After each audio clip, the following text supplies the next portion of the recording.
Sa gilid ng isang malawak na kapatagan, sa ilalim ng langit na tila ba palaging may pasa na ulap ng pag-aalinlangan, namumuhay ang isang magsasakang nagngangalang Mateo. Hindi siya tanyag, ni hindi rin maituturing na matagumpay sa mata ng marami. Siya ay isa lamang sa napakaraming magsasaka na araw-araw ay nakikipagbuno sa lupa. Umaasang sa bawat pag-aararo ay may maaani siyang pag-asa. Matagal nang tigang ang lupang kanyang sinasaka. Ilang buwan nang hindi maayos ang panahon. Ang ulan ay tila nagtatampo at ang araw ay walang humpay sa pagbibigay ng init na nakasusunog ng balat at pangarap. Ang dating luntiang palayan ay naging kulay abo at kayumangging tila pagod na rin sa pakikipaglaban. Si Mateo ay biyudo na sa maagang edad. Iniwan siya ng kanyang asawa, ilang taon na ang nakalipas dahil sa karamdaman. Naiwan sa kanya ang nag-iisang anak na si Eliza, isang dalagitang may malinaw na mata at pusong puno ng pangunawa. Sa kabila ng kahirapan, hindi nawawala ang paggalang at pagmamahal sa pagitan ng mag-ama. Tuwing umaga, bago pa sumikat ang araw, ginigising na ni Mateo ang sarili upang ihanda ang kalabaw na si Bastian. Tahimik niyang hinihimas ang ulo ng hayop, wari humihingi ng lakas mula rito. Sa bawat paggapang ng araro sa lupa, dama niya ang bigat ng responsibilidad na hindi niya maaring talikuran. Isang umaga, habang ang hangin ay halos hindi gumagalaw at ang paligid ay tila nakapirmi sa pagod, napansin ni Mateo ang kakaibang pagliwanag sa isang bahagi ng kanyang bukirin. Sa unay, inakala niyang refleksyon lamang ito ng araw sa isang basang bato. Ngunit wala namang ulan sa nakalipas na mga linggo. Inutusan niya si Bastian na huminto. Dahan-dahan siyang lumapit sa pinagmumulan ng kislap. Sa pagitan ng tuyong lupa at nagkabitak-bitak na putik, may isang maliit na bagay na kumikislap na tila may sariling liwanag. Lumuhod si Mateo at marahang hinukay ang lupa gamit ang kanyang mga kamay. Sa kanyang palad ay lumitaw ang isang butil, kasing laki ng karaniwang binhi ng palay, ngunit hindi ordinaryo ang anyo nito. Ang balat nito ay kulay ginto. Hindi lamang dahil sa sinag ng araw, kundi dahil tila ito mismo ang naglalabas ng liwanag. Napakunot ang kanyang noo. Ano kaya ito? Bulong niya sa sarili. Hindi ito mukhang metal, ngunit hindi rin ito karaniwang butil. Makinis ang ibabaw nito at may bahagyang init kapag hinawakan. Tila may pulso, isang marahang pintig na halos hindi maramdaman kung hindi ka magbibigay pansin. Dinala niya ito sa lilim ng isang puno at pinagmasdan. Sa bawat galaw niya, ang liwanag ng binhi ay hindi nagbabago. Hindi ito kumukupas, hindi rin ito nawawala. Maraming katanungan ang sumagi sa isip ni Mateo. Maari ba itong ibenta? Kung ito man ay ginto, marahil ay sapat na yon upang mabayaran ang kanyang mga utang sa mga ngalakal na si Don Severino na matagal nang naniningil ng kabayaran para sa mga butil at patabang hiniram niya noong nakaraang anihan. Ngunit may kung anong pumigil sa kanya. Hindi niya maipaliwanag, ngunit may pakiramdam siyang hindi ito bagay na basta na lamang ipagpapalit sa salapi. Tila ba ang binhi ay hindi para ikalakal, kundi para itanim. Umuwi siya ng maaga ng araw na yon, tanga ng mahiwagang butil. Sa kanilang munting kubo, sinalubong siya ni Eliza na may bitbit na palanggana ng tubig. "Tay, bakit po maaga kayong umuwi?" tanong ng dalagita. May sandaling nag-alinlangan si Mateo kung ipapakita niya ang kanyang natagpuan. Ngunit kilala niya ang kanyang anak. Hindi ito sakim at marunong mag-ingat ng lihim. "May nakita ako sa bukid," wika niya, sabay abot ng kanyang palad. Nang makita ni Eliza ang gintong binhi, napasinghap siya. "Ang ganda po. Totoo po ba yan?" "Hindi ko rin alam," sagot ni Mateo. "Pero pakiramdam ko hindi ito pangkaraniwan." Tahimik na pinagmasdan ng mag-ama ang butil. Sa gitna ng kanilang kahirapan, tila may maliit na liwanag na sumilip sa kanilang madilim na kalagayan. Kinagabihan, hindi agad nakatulog si Mateo. Nakahiga siya sa banig habang naririnig ang mahinang paghinga ng kanyang anak. Sa labas, ang hangin ay tila may dalang bulong na hindi niya maintindihan. Bumangon siya at kinuha ang binhi na inilagay niya sa isang maliit na kahon na gawa sa kahoy. Sa dilim ng gabi, lalo itong kumikinang. Hindi man nakakasilaw. Sapat ang liwanag nito upang magbigay anino sa dingding ng kubo. Isang desisyon ang unti-unting nabuo sa kanyang isipan. Kung ito ay binhi, dapat itong itanim. Ngunit saan at paano? Kinabukasan, bago pa man magising si Elisa, nagtungo si Mateo sa pinakasulok ng kanyang bukirin, sa bahaging hindi gaanong napapansin, kung saan ang lupa ay bahagyang mas malambot kaysa sa iba. Dati itong tinaniman ng kamote, ngunit matagal nang hindi nagbubunga. Sa gitna ng katahimikan ng umaga, gumawa siya ng maliit na hukay. Hawak ang gintong binhi. Nakaramdam siya ng kakaibang kaba. Parang ang pagtatanim na ito ay higit pa sa karaniwang pagsasabog ng pag-asa. Marahan niyang ibinao ng binhi sa lupa at tinabunan ito. Walang ritual, walang dasal na binigkas ng malakas. Ngunit sa kanyang puso, taimtim siyang humiling. Sana ito ang simula ng pagbabago. Lumipas ang maghapon na walang kakaibang nangyari. Ngunit nang sumapit ang gabi, habang ang buwan ay kalahating nakasilip sa kalangitan, may isang bagay na nagbago. Sa bahaging pinagbaunan niya ng binhi, may manipis na sinag ng liwanag na tumatagos sa lupa. Tila may sumisibol na hindi pangkaraniwan. Hindi ito napansin ni Mateo ng gabing iyon. Ngunit sa pagsikat ng araw kinabukasan, isang himala ang naghihintay sa kanya. Sa gitna ng tuyong bukirin, may isang usbong na kulay ginto. Maliit, ngunit malinaw ang kislap. At doon nagsimulang umikot ang kapalaran ng isang magsasakang matagal nang nakikipaglaban sa lupa at sa buhay. Nagising si Mateo ng mas maaga kaysa karaniwan. May kakaibang pakiramdam sa kanyang dibdib. Hindi takot, ngunit hindi rin lubos na kapanatagan. Para bang may lihim na bumubulong sa kanyang pangalan mula sa labas ng kubo. Tahimik siyang bumangon upang hindi magising si Elisa. Ang umaga ay malamlam pa at ang hamog ay kumakapit sa damo na tila maliliit na perlas.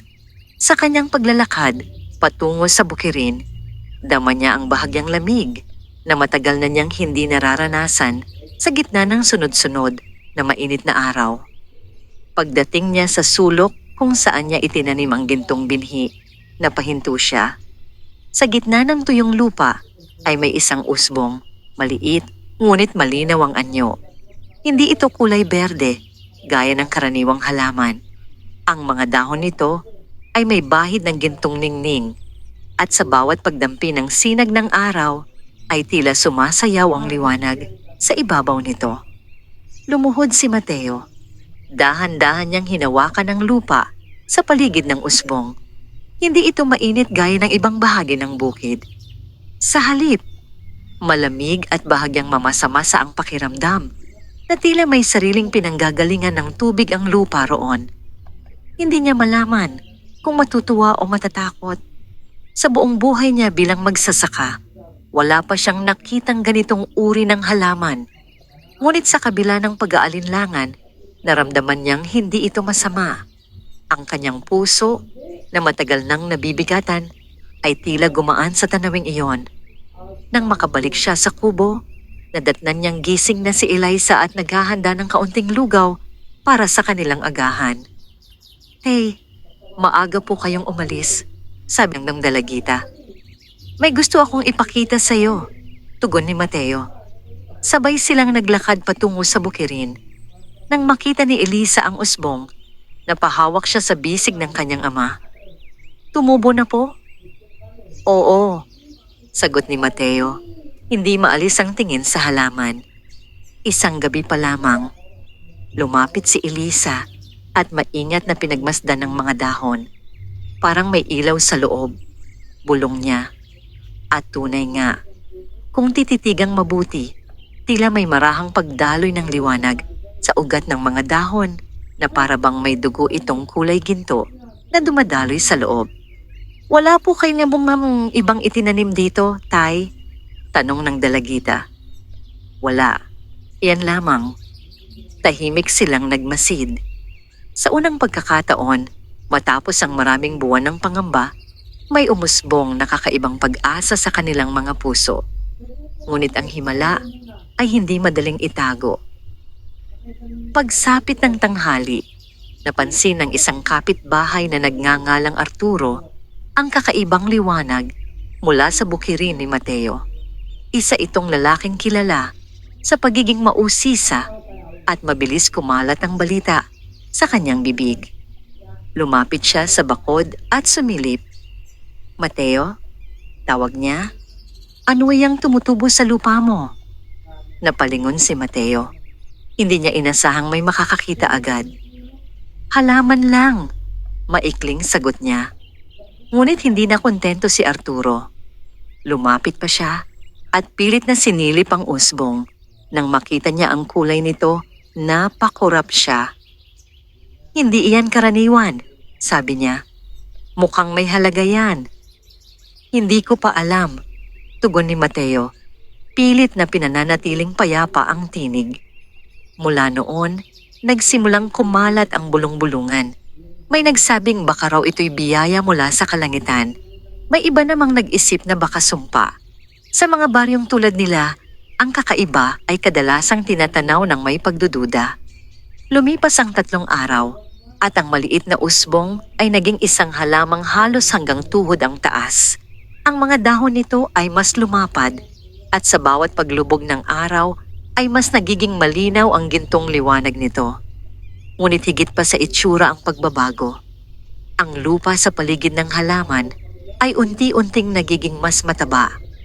Ang dating tuyong bahagi ng bukirin ay nagkaroon ng bahagyang sigla.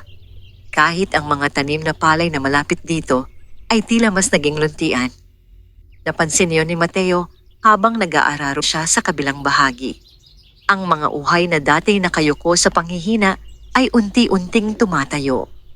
Hindi ito maipaliwanag ng karaniwang kaalaman sa pagsasaka. Isang gabi, habang sila'y kumakain ng simpleng hapunan, may kumatok sa kanilang pintuan. Si Don Severino ang nasa labas, ang mga ngalakal na matagal nang naniningil ng utang. Mateo, malamig ang boses nito. Narinig ko ang tungkol sa kakaibang tanim mo. Hindi agad sumagot si Mateo. Ramdam niya ang pagtingin ni Elisa sa kanya. Wala pa akong maibabayad sa iyo, mahinahong wika niya. Hindi iyan ang ipinunta ko, sagot ng lalaki. Gusto ko lamang makita. Sa kabila ng pag-aatubili, hindi maaring tumanggi si Mateo. Inihatid niya si Don Severino sa bukirin. Sa ilalim ng liwanag ng buwan, ang gintong halaman ay tila mas kahanga-hanga. Tumigil ang mga ngalakal at matagal itong pinagmasdan. Kung ito ay ginto, sabi niya, marami ang maaaring magbayad ng malaki para rito. Hindi ko ito itinanim para ipagbili, tugon ni Mateo. Napangiti si Don Severino, ngunit ang nangiting iyon ay hindi umabot sa kanyang mga mata. Lahat ng bagay ay may halaga. Umalis ang mga ngalakal na may bakas ng pag-iisip sa mukha. Nang makabalik si Mateo sa kubo, hindi siya mapalagay. Alam niyang ang balita tungkol sa halaman ay hindi na mapipigilan. Ngunit sa kabila ng banta ng kasakiman ng iba, mas nangingibabaw ang kakaibang lakas na nararamdaman niya sa tuwing tinitingnan ng halaman. Lumipas pa ang ilang araw at ang gintong halaman ay nagsimulang maglabas ng mga bulaklak. Maliliit, ngunit maningning. Ang bawat talulot ay tila yari sa manipis na sinag ng araw. At sa gitna ng mga bulaklak na yon, may mga mumunting hugis na unti-unting nabubuo. Mga butil. Kung ang unang natagpuan ni Mateo ay isang gintong binhi, ngayon ay tila marami ang handang isilang. Hindi niya alam kung ano ang magiging bunga ng lahat ng ito. Ngunit malinaw ang isang bagay. Ang kanyang simpleng buhay bilang magsasaka ay hindi na mananatiling tahimik. At habang ang gintong halaman ay patuloy na lumalaki, kasabay nito ang pag-usbong ng inggit, pagnanasa, at mga lihim na maglalapit o magpapalayo sa mga taong nakapaligid sa kanya. Doon nagsimula ang unang pagsubok sa biyayang ipinagkaloob sa kanya ng lupa. Habang patuloy na lumalago ang gintong halaman sa bukirin ni Mateo, kasabay naman nito ang paglaganap ng usap-usapan sa kanilang lugar.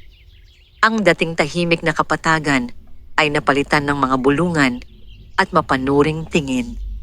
Sa tuwing dadaan si Mateo sa daan patungong pamilihan, may mga matang sumusunod sa kanya, hindi dahil sa paghanga, kundi sa pag-uusisa. Sa loob lamang ng isang linggo, ang halamang minsang kasinliit ng isang usbong ay naging halos kasing taas ng isang tao. Ang mga tangkay nito ay matibay at tila may sariling lakas. Ang mga dahon ay makapal at sa gitna ng bawat kumpol ay may mga gintong butil na unti-unting nahihinog. Hindi ito katulad ng karaniwang pananim. Walang peste ang lumalapit. Walang ibong nagtatangkang tumuka. Tila may hindi nakikitang pader na nagbabantay rito. Isang umaga, habang abala si Mateo sa pagdidilig sa ibang bahagi ng kanyang bukid, dumating si Don Severino na may kasamang 2 tauhan. Ang kanilang mga hakbang ay mabibigat at ang kanilang presensya ay hindi nagdadala ng kapayapaan. Mateo, wika ng mga ngalakal, napag-isipan ko na ang tungkol sa halaman mo. Tahimik na tumayo si Mateo at pinunasan ang pawis sa kanyang noo. Ano po ang napag-isipan ninyo? Nais kong bilhin ng buong ani nito. Diretsahang sagot ni Don Severino. Babayaran ko ang utang mo at bibigyan pa kita ng sapat para makapagsimula muli. Sumulyap si Mateo sa gintong halaman. Hindi pa man niya napipitas ang unang bunga, may nagtatangka ng umangkin nito. Hindi pa po ako handang ibenta. Sagot niya ng mahinahon. Naningkit ang mga mata ng mga ngalakal. Hindi ka ba natatakot? Ang ganyang bagay ay maaaring magdala ng panganib. Mas mabuti nang nasa tamang kamay. Ang lupa ay akin at ang itinanim ko ay bunga ng aking pagpapasya. Tugon ni Mateo. Sandaling tumahimik ang paligid.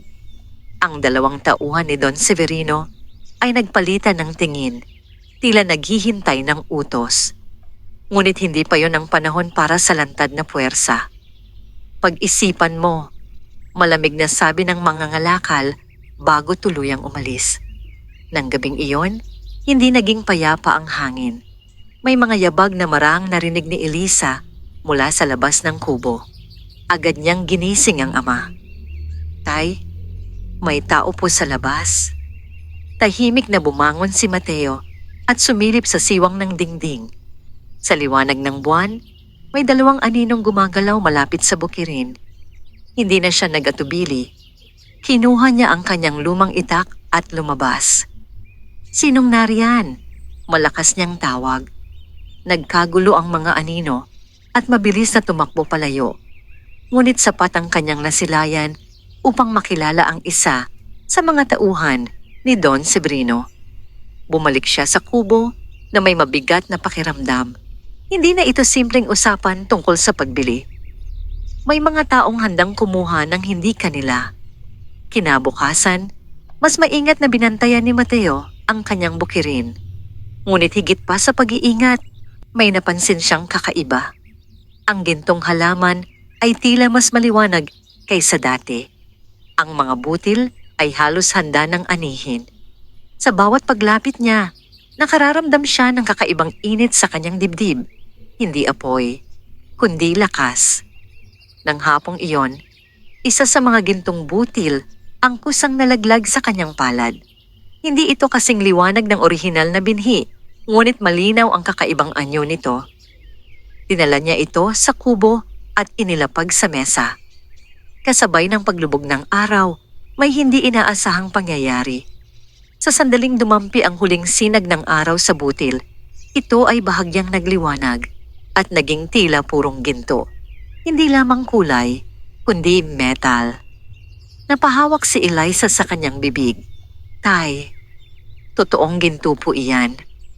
Tahimik na tumango si Mateo. Hindi na ito haka-haka. Ang halamang itinanim niya ay nagbubunga ng tunay na ginto. Ngunit sa halip na labis na tuwa, ang kanyang naramdaman ay pangamba. Kung ang isang butil ay kayang maging ginto, gaano kalaking panganib ang dala ng buong halaman. Kinagabihan, habang iniisip niya ang susunod na hakbang, may isa pang pagbabago sa bukirin. Ang lupa sa paligid ng gintong halaman ay tuluyan ng naging mataba. Ang mga pananim sa buong sakahan ay unti-unting sumigla. Ang mga palay ay tumayong muli. Ang mga gulay na dati halos mamatay ay nagkaroon ng bagong dahon. Hindi lamang ginto ang ibinibigay ng halaman, kundi kasaganaan. Ngunit ang kasaganaan ay laging may kaakibat na pagsubok. Sa kabilang dako ng nayon, si Don Severino ay hindi na nakapagtimpi. Sa kanyang isip, ang isang magsasakang tulad ni Mateo ay hindi dapat humawak ng ganoong kayamanan. At kung ayaw niyang magbenta, bulong niya sa sarili, maraming paraan upang makuha ang nararapat. Habang ang buwan ay muling sumikat sa kalangitan, isang mas mabigat na anino ang unti-unting lumalapit sa buwan ni Mateo. Isang aninong hindi lamang dala ng kasakiman, kundi ng kapangyarihang handang manupil. At sa gitna ng lumalagong kayamanan, magsisimula ang tunay na pagsubok sa puso ng isang magsasaka. Dumating ang araw na tuluyan ng nahinog ang mga gintong butil. Sa unang liwanag ng umaga, tumayo si Mateo sa harap ng mahiwagang halaman. Ang mga butil na dati mumunting hugis lamang ay ngayoy bilugan at mabigat sa tangkay. Ang kanilang kintab ay hindi na lamang tila liwanag. Ito'y malinaw na anyo ng kayamanan. Sa kanyang dibdib ay may magkahalong damdamin, pananabik at pangamba. Panahon na, mahinang wika niya sa sarili. Lumapit si Eliza, dala ang isang maliit na bayong. Tay, sigurado po ba kayo? Walang bagay na ibinibigay ng walang dahilan, sagot ni Mateo. Ngunit nasa atin kung paano ito gagamitin. Maingat niyang pinutol ang unang kumpol ng mga butil. Sa sandaling mahawakan niya ang mga ito, naramdaman niya ang kakaibang bigat, hindi lamang sa pisikal na anyo, kundi sa kahulugan nito. Dinala nila ang mga butil sa loob ng kubo at inilatag sa mesa. Isa-isa nilang pinagmasdan ang mga ito. Tulad ng unang butil na nahulog ilang araw na ang nakalipas, ang bawat isa ay nagiging purong ginto kapag tuluyang nahiwalay sa tangkay. Hindi na ito maikakaila. Ang simpleng magsasaka ay nagmamay-ari na ng isang kayamanang maaaring magbago ng kanyang kapalaran. Ngunit sa halip na magalak ng walang hanggan, tahimik na umupo si Mateo. Ang kanyang isip ay puno ng tanong. Kung ipagbibili niya ang lahat, maaaring mawala ang kahirapan sa kanilang buhay. Maipapagawa niya ang kanilang kubo. Makabibili siya ng mas maraming lupa. Mapag-aaral niya si Eliza sa mas mataas na paaralan sa bayan. Ngunit kung malalaman ng lahat ang tungkol dito, hindi lamang mga ngalakal ang lalapit, maaari pati mga taong may kapangyarihan at impluensya. Huwag po nating ibenta lahat, mahinang sabi ni Eliza, na tila nababasa ang isip ng ama. Tumingin si Mateo sa kanyang anak. Bakit mo nasabi iyan? Dahil po hindi ito tulad ng ibang ani. Hindi lang ito para sa atin. Napaisip siya. Sa mga nakaraang araw, napansin niyang hindi lamang sila ang nakikinabang sa presensya ng gintong halaman. Ang mga kalapit na bukirin, kahit yaong pag-aari ng ibang magsasaka, ay unti-unting sumisigla. Ang lupa sa paligid ay tila nahahawa ng sigla at buhay. Hindi lamang ginto ang bunga ng halaman, kundi pagpapala. Sa hapon ding iyon, dumating ang isang matandang babae na bihirang makita sa kanilang lugar. Ang kanyang buhok ay kulay pilak at ang kanyang mga mata ay tila may lalim na hindi agad maunawaan. Mateo, tawag niya, na para bang matagal na siyang kilala. Lumabas ang magsasaka at magalang na yumuko. Ano po ang maipaglilingkod ko? Naroon si Elisa sa kanyang likuran, tahimik na nagmamasid. Alam mo ba kung ano ang itinanim mo? Tanong ng matanda. Isang binhi na natagpuan ko sa aking bukid, sagot ni Mateo. Ngumiti ang babae, ngunit ang nangiti niya ay may halong hiwaga. Hindi lahat ng natatagpuan ay basta pagkakataon lamang. May mga bagay na ipinagkakaloob sa mga pusong handang tumanggap at handang magbahagi. Natahimik si Mateo. Ang gintong binhi, patuloy ng matanda, ay hindi lamang para sa kayamanan. Ito'y pagsubok. Kapag ginamit sa kasakiman, ito'y mawawala. Ngunit kapag ginamit sa kabutihan, lalo itong lalago. Paano ninyo nalalaman? Tanong ni Elisa. Tumingin ang matanda sa dalagita. Dahil minsan, may isa ring tulad mo na pinili ang tama. Bago pa makapagtanong pa si Mateo, marahang tumalikod ang matanda at naglakad palayo. Sa ilang hakbang, tila naglaho siya sa pagitan ng mga punong kahoy. Hindi maipaliwanag ni Mateo ang kanyang naramdaman, ngunit malinaw ang mensahe. Kinagabihan, nagpasya siya. Sa halip na ibenta ang lahat ng gintong butil, iilan lamang ang dadalhin niya sa bayan. Sapat upang mabayaran ang kanyang utang at makabili ng mga kailangang kagamitan. Ang natitira ay itatago at ang iba'y itatanim muli. Kinabukasan, maaga siyang nagtungo sa pamilihan. Ang isang maliit na piraso ng gintong butil ay sapat upang mabayaran ang lahat ng kanyang pagkakautang kay Don Severino. Hindi makapaniwala ang mga ngalakal sa laki ng halaga ng kanyang nakuha. Saan mo ito napulot? Tanong nito. Pilit na pinananatiling mahinahon ang boses. Sa lupang pinaghirapan ko, sagot ni Mateo. Ngunit ang balita ay hindi na mapipigil. Sa pagbabalik ni Mateo sa kanyang bukirin, may mga matang nagmamasid mula sa malayo. May mga taong nagsimulang magbilang ng posibleng pakinabang. Habang ang unang ani ng gintong halaman ay nagbigay ng ginhawa sa kanyang pamilya, ito rin ang nagbukas ng pinto sa mas malalaking hamon. Dahil sa mundo ng tao, ang liwanag ay laging sinusundan ng anino. At sa pag-ikot ng kapalaran, ang susunod na pagsubok ay hindi na lamang tungkol sa kayamanan, kundi sa pagpili kung sino ang mapagkakatiwalaan. Ang pagbabayad ni Mateo ng kanyang utang ay naging usap-usapan sa buong nayon. Sa loob lamang ng ilang araw, ang dating simpleng magsasaka na halos hindi pinapansin sa pamilihan ay naging sentro ng mga tingin at bulungan. May mga bumabati sa kanya ng may ngiti, ngunit hindi lahat ng nangiting iyon ay taos puso. May mga magsasakang lumapit at nagtanong kung ano ang pataba na ginamit niya. May ilan namang nag-alok na tulungan siyang bantayan ang kanyang bukirin sa gabi. Ngunit alam ni Mateo na ang karamihan sa kanila ay may ibang pakay. Sa kabila nito, hindi niya piniling magkulong. Sa halip, ipinagpatuloy niya ang kanyang nakasanayang gawain, pag-aararo, pagdidilig, at pag-aalaga sa kanyang mga pananim. Ang kaibahan lamang ay mas naging maingat siya. Ang gintong halaman ay patuloy na namumunga.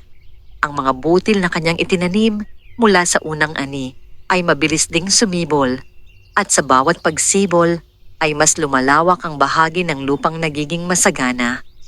Ngunit habang lumalago ang biyaya, mas tumitindi rin ang pagnanais ng ilan. Isang hapon, dumating si Don Severino kasama ang isang lalaking bihis na mas maayos at may tindig na may autoridad. Ipinakilala niya ito bilang si Ginoo Alejandro, isang negosyanteng mula sa lungsod. Mateo, wika ni Don Severino. Narito si Ginoo Alejandro. Interesado siya sa iyong pananim. Magalang na tumango ang negosyante. Narinig ko ang tungkol sa iyong gintong ani. Nais kong mag-alok ng kasunduan. Tahimik na nakinig si Mateo. Bibilhin ko ang buong lupa mo. Diretso nitong sabi. Babayaran kita ng higit pa sa inaasahan mo.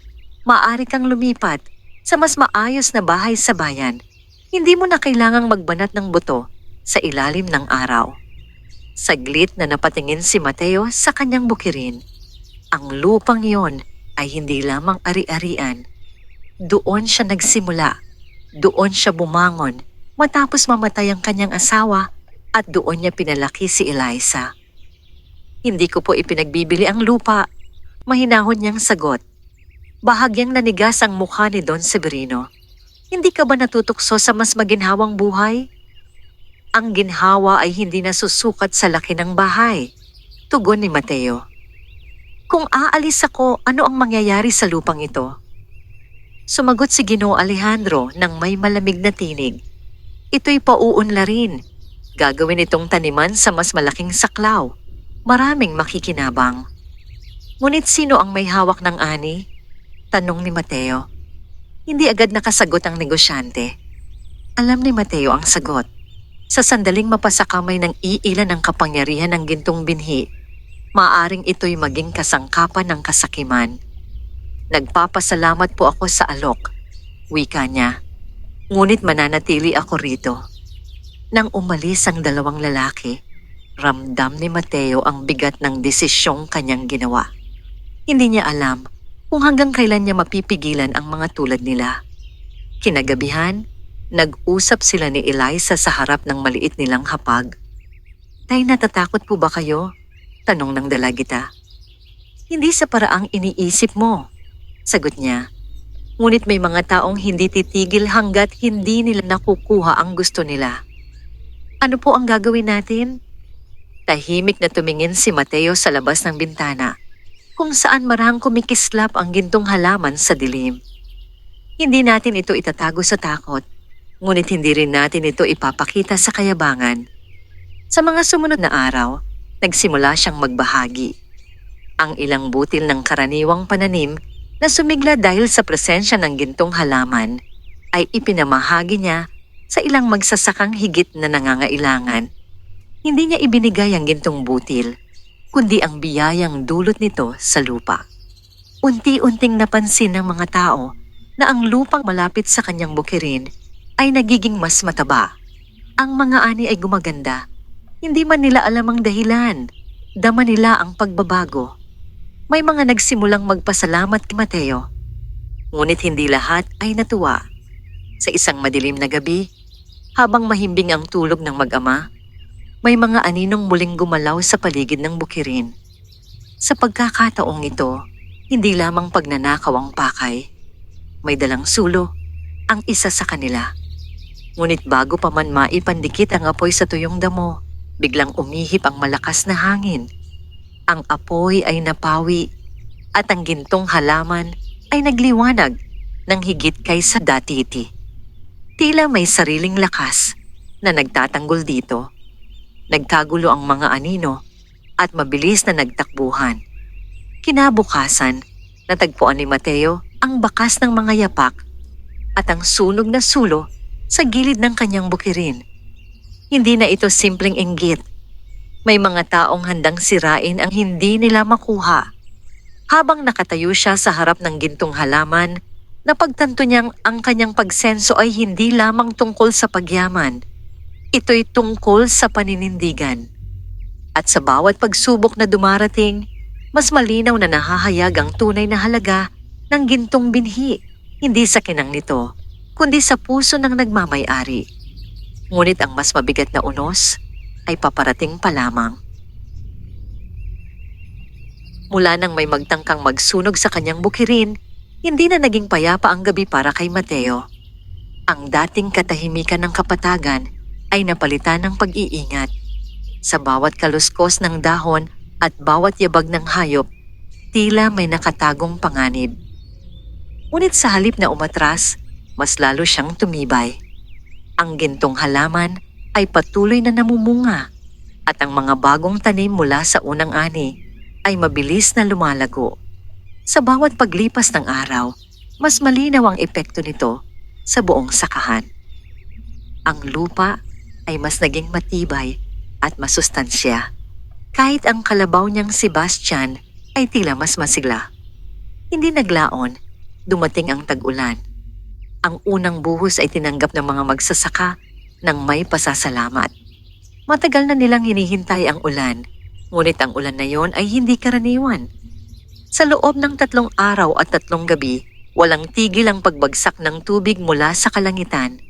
Ang maliit na sapa sa gilid ng nayon ay mabilis na umapaw. Ang mga mabababang bahagi ng bukirin ay nagsimulang bahain. Ang mga magsasaka ay nagmamadaling iligtas ang kanilang mga ani. Ang iba ay nagbuhat ng mga sako ng palay patungo sa mas mataas na lugar. Ang ilan ay nagdasal na lamang. Sa gitna ng kaguluhan, pinuntahan ni Mateo ang kanyang bukirin. Ang tubig ay hanggang tuhod na sa ibang bahagi. Ngunit nang lapitan niya ang lugar kung saan tumutubo ang gintong halaman, may kakaiba siyang napansin. Hindi ito nalulunod. Sa halip, tila ang tubig sa paligid nito ay bumababa. Ang bahaging iyon ng lupa ay nananatiling matatag at ang mga tanim na nakapaligid dito ay hindi natatangay ng agos. Tay! Sigaw ni Elisa mula sa likuran. Bumabaha po sa kabilang bukid. Sumulyap si Mateo. Ang lupain ng ilang kapitbahay ay halos matabunan na ng tubig. Isang desisyon ang mabilis na nabuo sa kanyang isip. Dalhin mo ang mga sako ng palay dito. Utos niya sa anak. At tawagin mo ang iba. Hindi nag-atubili si Elisa. Sa gitna ng ulan, naglakad siya patungo sa mga kapitbahay at tinawag ang mga ito. Sa loob ng ilang oras, ang bahagi ng bukirin ni Mateo ang naging kanlungan ng ani ng iba. Ang tubig na dapat sana'y nagdulot ng pagkasira ay tila umiiwas sa lugar na saklaw ng gintong halaman. May mga nagsimulang magtaka. May ilan namang tahimik na nagpasalamat. Ngunit hindi lahat ay natuwa sa nangyari. Sa gitna ng malakas na ulan, nakatayo sa malayo si Don Severino. Pinagmamasdan ng tagpo. Nakita niyang ang mga magsasakang dati umaasa sa kanya para sa pautang ay ngayon ay lumalapit kay Mateo. Hindi para mangutang, kundi para humingi ng tulong at magpasalamat. Sa unang pagkakataon, naramdaman niyang nababawasan ng kanyang impluensya. Nang humupa ang ulan makalipas ang ilang araw, malinaw ang naging epekto ng unos. Maraming bukirin ang napinsala, ngunit ang lupa ni Mateo, pati ang bahaging ginawang kanlungan ng iba, ay nanatiling ligtas. Mas lalo pang sumigla ang mga pananim doon. Isang umaga, nagtipon ang ilang magsasaka sa harap ng kubo ni Mateo. Hindi namin malilimutan ang ginawa mo, sabi ng isang matandang lalaki. Kung hindi dahil sa iyo, wala na kaming maaani. Hindi lamang ako ang dapat pasalamatan, sagot ni Mateo. Ang lupa ang nagbigay. Ngunit sa kanyang puso, alam niyang ang gintong binhi ang tunay na dahilan.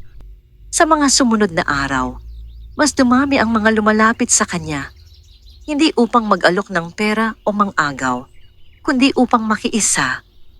May mga nagmungkahi na magtulungan silang paunlarin ang kanilang mga bukirin nang hindi umaasa sa malalaking mga ngalakal. Unti-unting nabubuo ang pagkakaisa.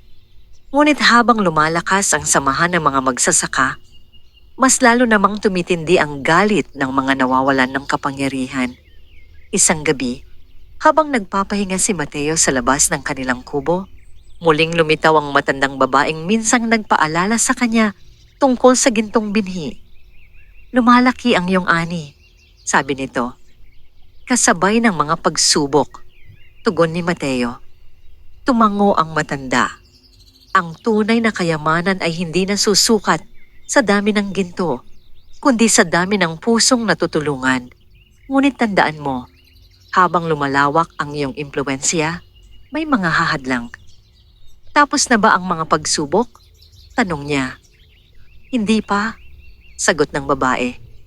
Ang pinakamahirap ay darating kapag kailangan mong pumili sa pagitan ng pansariling kapakanan at ng kabutihan ng lahat.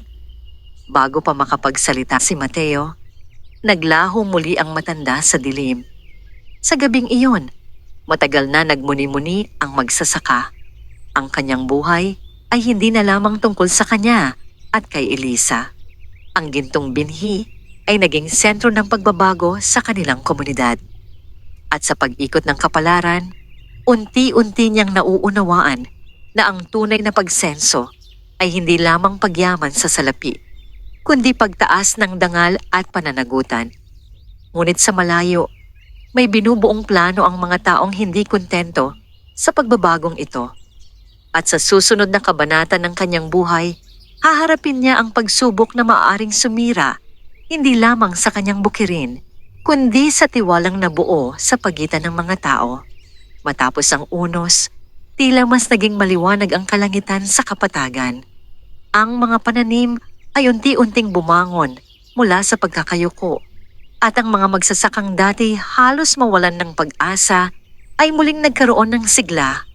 Sa gitna ng pagbabagong ito, si Mateo ay hindi na lamang itinuturing na karaniwang magsasaka.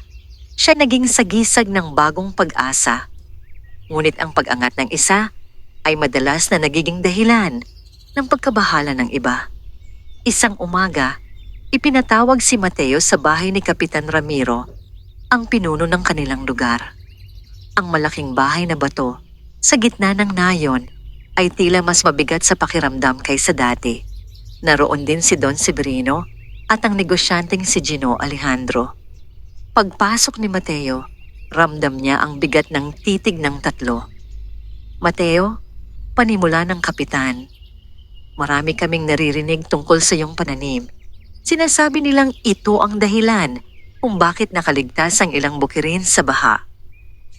"Hindi ko po maipapaliwanag ang lahat," mahinahon niyang sagot. "Ngunit totoo pong may kakaiba sa itinanim ko." "Kung ganoon," sabat ni Gino Alejandro, "higit na dahilan upang ito'y pamahalaan ng maayos. Hindi maaring sa iisang tao lamang mapunta ang kapangyarihan ng ganoong bagay." Napatingin si Mateo sa kanila.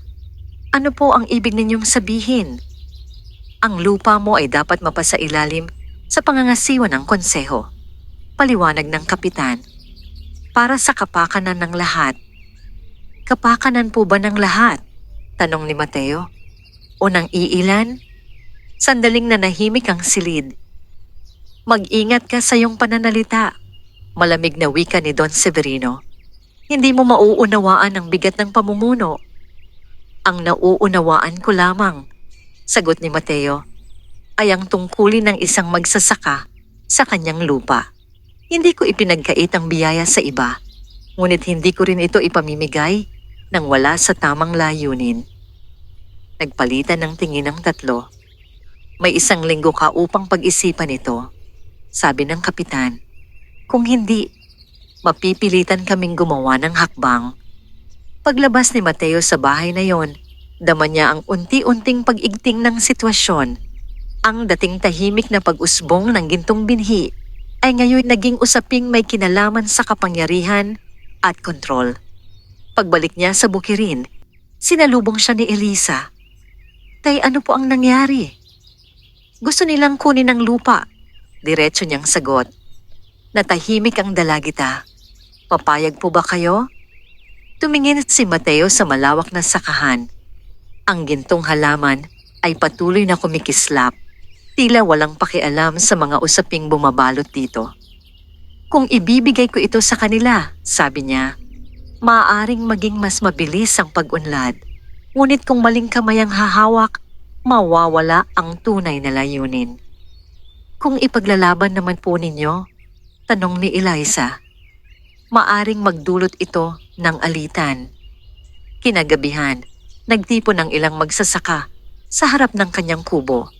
Narinig nila ang balita. "Hindi namin hahayaan na kunin nila ang lupa mo," sabi ng isang binatang magsasaka. "Kung hindi dahil sa iyo, wala kaming naisalba sa baha." "Hindi ito laban ng isang tao lamang," sagot ni Mateo. "Kung magkakaroon ng alitan, lahat tayo ang maaapektuhan." Ngunit malinaw sa kanilang mga muka ang paninindigan. Sa mga sumunod na araw, naging hati ang nayon. May mga sumusuporta kay Mateo at may mga naniniwalang dapat mapasakamay ng konseho ang gintong binhi. Habang papalapit ang itinakdang araw ng desisyon, mas naging kakaiba ang kilos ng gintong halaman. Ang mga butil nito ay tila mas maliwanag at sa gabi, ang liwanag nito ay umaabot hanggang sa malalayong bahagi ng bukirin. Isang gabi, muling nagpakita ang matandang babae. Dumating na ang sandali ng pagpili, sabi nito. Ano ang dapat kong gawin? Tanong ni Mateo. Ang binhi ay tumutugon sa puso ng nagmamay-ari. Tugon ng matanda. Kung ito'y hawakan ng may takot, ito'y manghihina. Kung ito'y hawakan ng may sakim na hangarin, ito'y maglalaho. Ngunit kung ito'y panatilihin sa kamay ng may malasakit, ito'y patuloy na magbibigay. Kung mawala ito, ang tunay na biyaya ay hindi kailanman tuluyang nawawala. Ngunit maaaring magbago ang anyo nito. Pagsikat ng araw ng ikapitong araw, nagtipon ng mga tao sa bukirin ni Mateo. Naroon ang kapitan, si Don Severino at si Ginoo Alejandro. Napag-isipan mo na ba? Tanong ng kapitan. Tumayo si Mateo sa harap ng gintong halaman. Sa likuran niya ay ang mga magsasakang nakinabang sa kanyang pagtulong. Ang lupaing ito, malinaw niyang sabi, ay hindi ko ipagbibili. Ngunit hindi rin ito magiging akin lamang. Nagulat ang ilan sa kanyang sinabi. Magmumungkahi ako ng kasunduan. Patuloy niya. Ang ani ng gintong binhi ay gagamitin upang mapalakas ang lahat ng bukirin. Hindi ito magiging pag-aari ng iisa, kundi pananagutan ng komunidad. Ngunit hindi ito ibebenta sa mga nais lamang kumita. Nagkaroon ng bulungan. Kung hindi kayo papayag, dagdag niya, handa akong itanim muli ang lahat at simulan sa umpisa. Ngunit hindi ko hahayaang maging kasangkapan ito ng kasakiman. Mahabang katahimikan ang sumunod. Ang kapalaran ng gintong binhi at ng buong nayon ay nakasalalay sa magiging tugon. At sa sandaling iyon, ang liwanag ng halaman ay tila mas lalong tumingkad na parabang naghihintay rin ng pasya ng mga tao. Ang umagang iyon ay naging saksi sa pinakamahalagang pagpupulong na naganap sa kanilang nayon. Sa harap ng gintong halaman, nagtipon ang mga magsasaka, ang mga pinuno, at ang mga taong matagal nang nagmamasid mula sa gilid. Ang panukala ni Mateo ay hindi inaasahan ng marami. Hindi niya ipinagkait ang binhi. Hindi rin niya ito lubusang isinuko. Nakatayo si Kapitan Ramiro sa gitna. Tahimik na pinagmamasdan ang mga tao. Sa kanyang tabi ay si Don Severino at si Ginoo Alejandro. Kapwa hindi maitago ang pagkainip. Kung magiging pag-aari ng komunidad ang ani, wika ng kapitan, paano masisiguro na magiging maayos ang pamamahala? Sa pamamagitan ng malinaw na kasunduan, sagot ni Mateo, magkakaroon ng lupon mula sa mga magsasaka. Ang bawat butil na aanihin ay gagamitin upang patabain ang lupa ng lahat, hindi upang paramihin ang kayamanan ng iilan. Hindi praktikal, sabat ni Don Severino. Ang ginto ay ginto. Dapat itong ibenta upang magkaroon ng puhunan. Tama, dagdag ni Ginoo Alejandro. Sa tulong ng kapital, maaari nating palawakin ang produksyon. Magkakaroon ng mas malaking kita. Isang matandang magsasaka ang humakbang pasulong. Noong baha, hindi kapital ang nagligtas sa amin. Ang lupa at ang malasakit ang nagbigay sa amin ng pagkakataon. May mga tumango. Kung hahawakan ng mga negosyante ang binhi, sabi ng isa pang magsasaka, baka sa susunod na sakuna ay wala na kaming mapuntahan. Lumalim ang katahimikan. Sa gitna ng tensyon, nagsalita muli si Mateo. Hindi ko sinasabing mali ang pag-unlad, Ngunit ang pag-unlad na walang puso ay nagdudulot ng pagkakawatak. Kung papayag ang lahat, ang gintong binhi ay magiging pundasyon ng pagkakaisa. Ang mga salita niya ay hindi marangya, ngunit may bigat. Matapos ang mahabang talakayan, iminungkahi ng kapitan ang isang botohan. Isa-isang nagpahayag ang mga tao ng kanilang pasya. Sa huli, nanaig ang panukala ni Mateo. Hindi maitago ni Don Severino pagkadismaya. Tahimik namang umalis si Ginoo Alejandro, tila may iniisip na ibang paraan. Sa araw ding iyon, binuo ang lupon ng mga magsasaka. Si Mateo ay hinirang na tagapayo, hindi bilang pinuno, kundi bilang tagapagbantay ng layunin. Nagsimula silang magtanim ng ilan pang gintong binhi sa iba't ibang bahagi ng nayon, ngunit hindi lahat ay naging tulad ng unang halaman. Ang ilan ay tumubo, ngunit hindi nagluwal ng purong ginto. Sa halip, nagbigay ito ng masaganang ani ng palay at gulay. Napagtanto nila na ang orihinal na binhi ang natatangi at ang mga sumunod ay nagdadala ng pagpapala sa lupa, hindi sa anyo ng metal. Hindi ito ikinadismaya ni Mateo. Sa paglipas ng mga linggo, ang nayon ay unti-unting umunlad. Ang mga magsasaka ay hindi na kailangang mangutang ng malaki. Ang ani ay sapat, hindi lamang para sa sariling pangangailangan, kundi para sa kalapit na pamilihan. Nagkaroon ng maliit na imbakan ng palay na pinondohan mula sa bahagi ng gintong ani. May itinayong balon upang masigurong may sapat na tubig kahit sa tagtuyot. Si Eliza ay nagsimulang magturo sa mga batang hindi nakakapag-aral gamit ang maliit na silid sa tabi ng kanilang kubo. Ngunit habang ang komunidad ay lumalakas, may mga hindi pa rin kontento. Sa lungsod, narating ang balita tungkol sa kakaibang pag-unlad ng isang maliit na nayon. May mga opisyal na nagsimulang magtanong kung paano ito nangyari. Isang hapon, may dumating na mga taong hindi pamilyar ang mukha. Maayos ang pananamit at may dalang mga dokumento. Narito kami upang magsagawa ng pagsusuri, sabi ng isa sa kanila. May ulat tungkol sa pagmimina ng ginto sa lugar na ito. Nagkatinginan ng mga magsasaka. Hindi pagmimina ang kanilang ginagawa, ngunit ang gintong ani ay maaaring bigyang kahulugan ng iba bilang likas yamang dapat mapasailalim sa batas at kontrol ng mas mataas na pamahalaan. Naramdaman ni Mateo ang pagbalik ng dating pangamba. Ang kanilang pagkakaisa ay nasubok na laban sa kasakiman ng iilan. Ngayon, haharap sila sa mas malaking kapangyarihan. Kinagabihan, muling nagpakita ang matandang babae. Hindi nagtatapos ang pagsubok sa unang tagumpay, sabi nito. Ano pa ang darating? Tanong ni Mateo. Kapag ang liwanag ay masyadong maliwanag, napapansin ito ng buong mundo. Tahimik na tumingin si Mateo sa kanyang bukirin. Ang gintong halaman ay patuloy na kumikislap, ngunit sa pagkakataong ito, dama niya ang bigat ng responsibilidad na dala nito. Ang kanilang pagkakaisa ay nagbunga ng kasaganaan, ngunit sa susunod na yugto, kailangan nilang patunayan na ang kanilang pag-unlad ay hindi bunga ng paglabag, kundi ng tamang paggamit ng biyaya. At doon magsisimula ang mas masalimuot na hamon, ang pagtatanggol, hindi lamang sa lupa, kundi sa karapatan nilang magpasya para sa sarili nilang kinabukasan.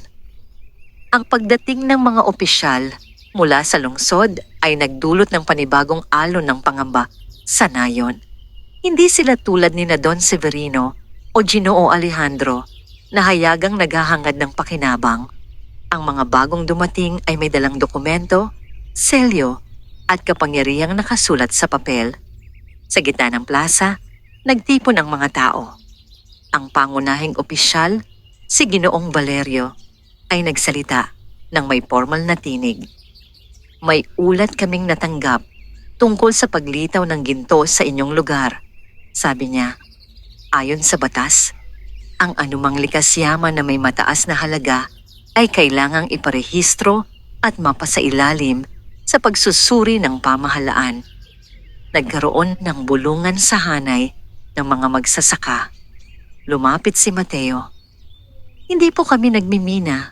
Isa lamang itong ani na itinanim at inalagaan. Kung ito'y nagbubunga ng ginto, sagot ni Valerio, mas lalo itong dapat pag-aralan. Inanyayahan ng mga opisyal si Mateo na ipakita ang gintong halaman. Sa bukirin, tahimik nilang pinagmasdan ang kumikislap na tangkay at ang mga butil na tila may sariling liwanag. Isa sa mga kasamahan ni Valerio ang kumuha ng isang butil at sinuri ito. Sa kanyang mukha ay malinaw ang pagkagulat. Ito ay tunay na ginto, bulong niya. Kung ganoon, patuloy ni Valerio, maaring ideklara ang lugar na ito bilang protektadong zona. Ang pamahalaan, ang mga ngasiwa.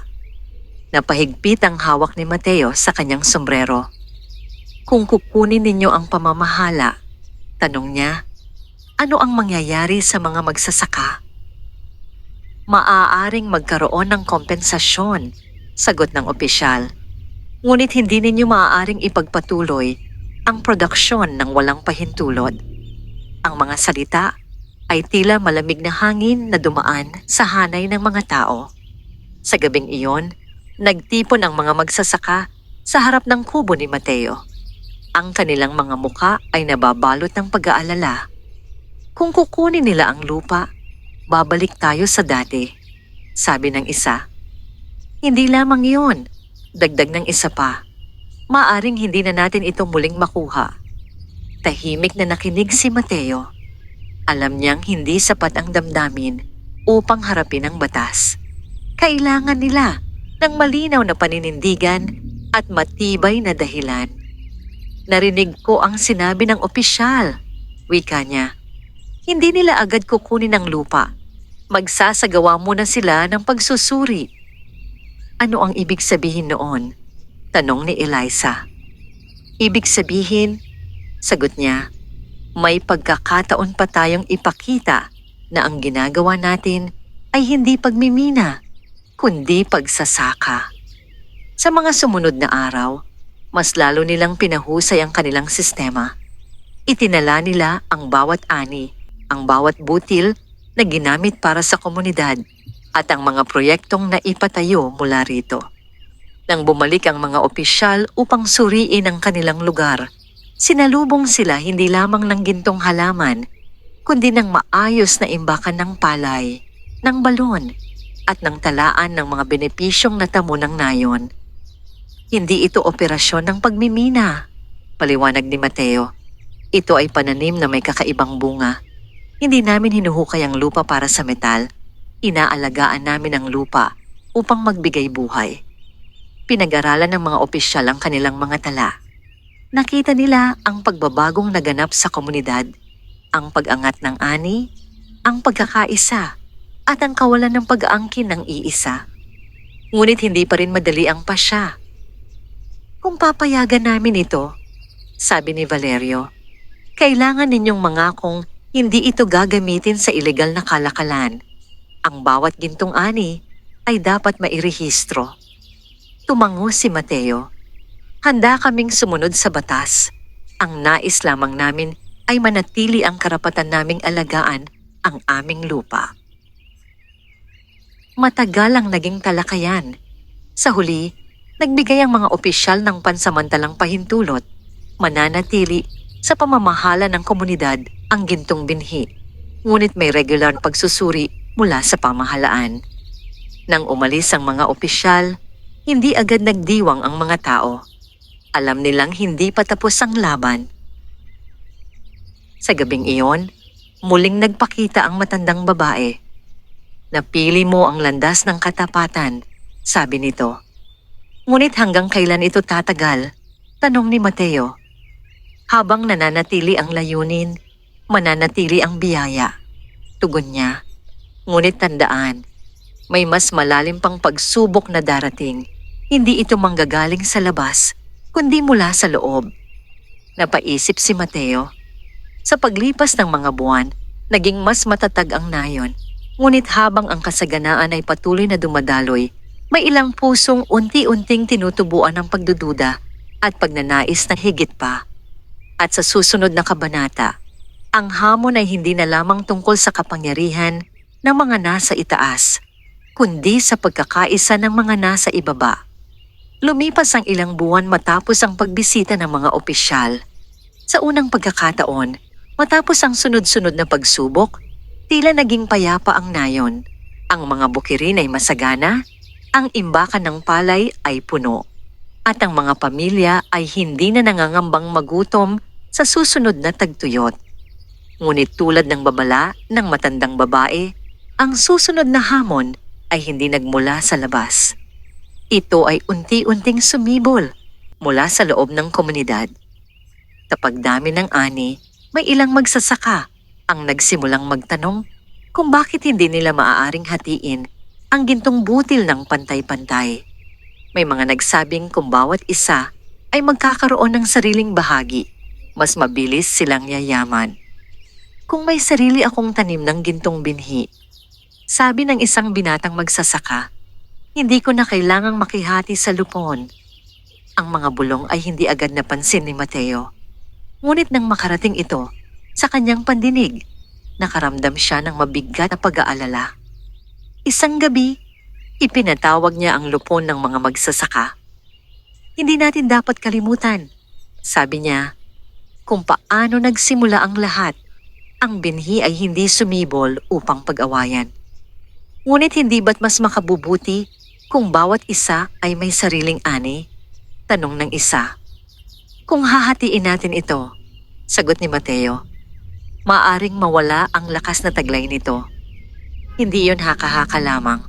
Napansin niya na ang mga butil na itinanim ng walang pagkakasundo o may pag-aalinlangan ay hindi kasing lakas ng unang halaman. May ilan pang hindi tumubo. Ang gintong binhi ay tila tumutugon sa layunin ng nagtatanim. Sa gitna ng talakayan, tumayo si Elisa. Hindi na siya ang tahimik na dalagitang nakamasid lamang. Sa paglipas ng panahon, tumibay ang kanyang tinig. Kung ang nais ninyo ay yumaman, sabi niya, tanungin ninyo ang inyong sarili kung ano ang ibig sabihin ng yaman. Noong wala tayong ani, ang hiniling natin ay sapat na pagkain at ligtas na lupa. Ngayon na meron na tayo, bakit parang kulang pa rin? Natahimik ang silid. Kung mag-aagawan tayo, dagdag niya, maaring mawala ang tiwala. At kapag nawala ang tiwala, mawawala ang tunay na lakas ng ating nayon. Ang kanyang mga salita ay simple, ngunit tumimo sa puso ng marami. Sa mga sumunod na araw, may ilang patuloy na nagdududa. May isang magsasaka na palihim na nagtanim ng gintong butil sa hiwalay na bahagi ng kanyang lupa. Umaasang magkakaroon siya ng sariling kayamanan. Ngunit ang tumubo ay karaniwang halaman lamang. Walang ginto, walang kakaibang sigla. Doon nila unti-unting naunawaan na ang gintong binhi ay hindi basta bagay na maaaring paramihin ng walang hanggan. Ang kapangyarihan nito ay nakaugnay sa pagkakaisa at layunin ng komunidad. Isang gabi, habang tahimik na nakaupo si Mateo sa tabi ng kanyang bukirin, muling nagpakita ang matandang babae. Nauunawaan na nila, sabi nito. Hindi lahat, sagot ni Mateo. Hindi kailanman lahat, tugon ng matanda. Ngunit sapat na ang may pusong handang tumindig para sa tama. Tumingin si Mateo sa gintong halaman. Hindi na ito kasing ningning ng dati, ngunit mas malusog at mas matatag ang anyo nito. Ang kinang nito ay hindi na lamang nakikita sa metal, kundi sa pag-unlad ng mga taong nakapaligid dito. Darating ang panahon, patuloy ng matanda, na hindi na kailangan ng gintong butil upang magpatuloy ang kasaganaan. Ang lupa ay natutong magbigay. Ang mga tao ay natutong magtulungan. Kapag nawala ang binhi, tanong ni Mateo, ang tunay na binhi ay naitanim na sa puso ninyo. Sa paglipas ng taon, ang nayon ay tuluyang nagbago. Hindi man naging pinakamayaman sa rehiyon, ito'y naging isa sa pinakamaunlad at pinakamaayos. May paaralan, may maayos na imbakan, at may sistema ng pagtutulungan na hindi madaling mabuwag. Ang gintong halaman ay patuloy na namunga, ngunit hindi na ito sentro ng kanilang pagkakakilanlan. Ito'y naging paalala lamang ng panahong sila'y pumili ng pagkakaisa kaysa kasakiman. Isang umaga, napansin ni Mateo na ang unang halamang tumubo mula sa orihinal na binhi ay unti-unting nalalanta. Hindi ito sanhi ng sakit o peste, tila natapos lamang ang takdang panahon nito. Hindi siya nalungkot. Sa halip ngumiti siya, sapagkat sa paligid niya, ang buong bukirin ay luntian, masagana at matatag. Kahit sa mga bahaging wala ng gintong kislap, lumapit si Eliza at tumayo sa kanyang tabi. "Tay," sabi niya. Nagsimula po ito sa isang maliit na binhi. "Hindi lamang sa binhi," sagot niya. "Nagsimula ito sa paniniwala." At doon nagwakas ang kwento ng isang magsasakang nakakita ng gintong binhi at sa halip na yakapin ang kasakiman, pinili ang kabutihan. Ang kanyang pagsenso ay hindi nasukat sa dami ng ginto, kundi sa dami ng pusong nabigyan ng pag-asa. At ang tunay na kayamanan ay nanatili hindi sa lupa, kundi sa mga taong natutong magtanim ng pagkakaisa